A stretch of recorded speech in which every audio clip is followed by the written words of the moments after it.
My name is Bas van Berkestijn. I'm founder of W Games.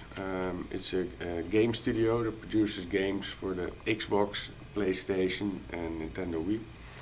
And also I'm a shareholder in Soepel, which produces online games, and I'm working in advertising at Woedend.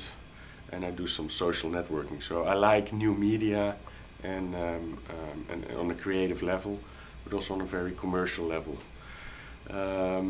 Because of my knowledge on gaming, and I am active as a member in the Game Fund Committee, which is a committee that endorses artistic game projects.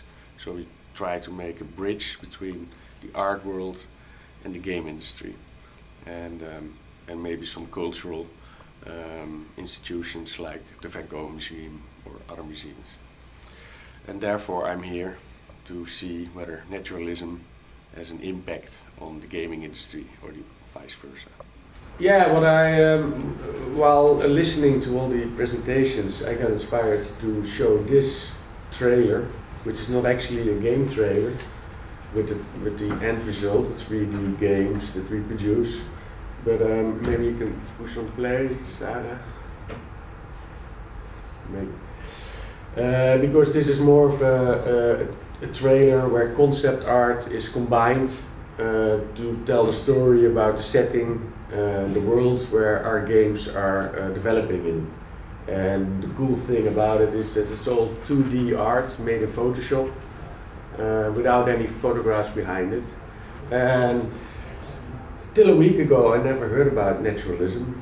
But while listening to the presentations of others, I was thinking, actually we put a lot of, in the game industry, we put a lot of naturalism in there. If you look at the pictures, which they all started with an empty canvas. So I think in the game industry, which is a very young industry, naturalism is kind of reinvented. Because we use the archetypes of the movie industry in the 60s and the 50s. So if you see a game from, say, a few years back, you see the bad guys, they have a scarf on their face. And obviously they talk some Slavic dialect and stuff like that. And the good guys, they are always built very well and looking great, and like Buck Danny in his days.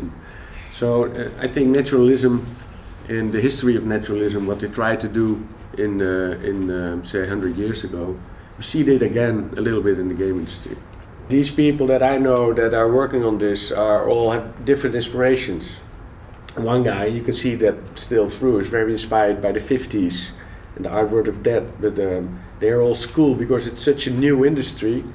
The people that are in their 30s that work in the industry are all self-made, like they maybe worked with cell animations, like Walt Disney in the early days, and went to the University of Ghent or something, or just bought a computer and, you know, tried stuff till 4 o'clock in the morning.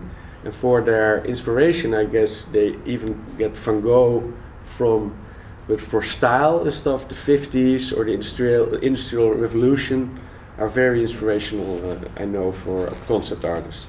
In the future, that there will be more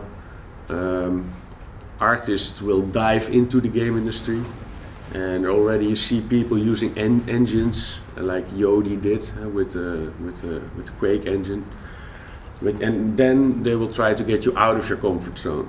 So what you expect from a game, and try to mess a little bit with your brain or your expectations.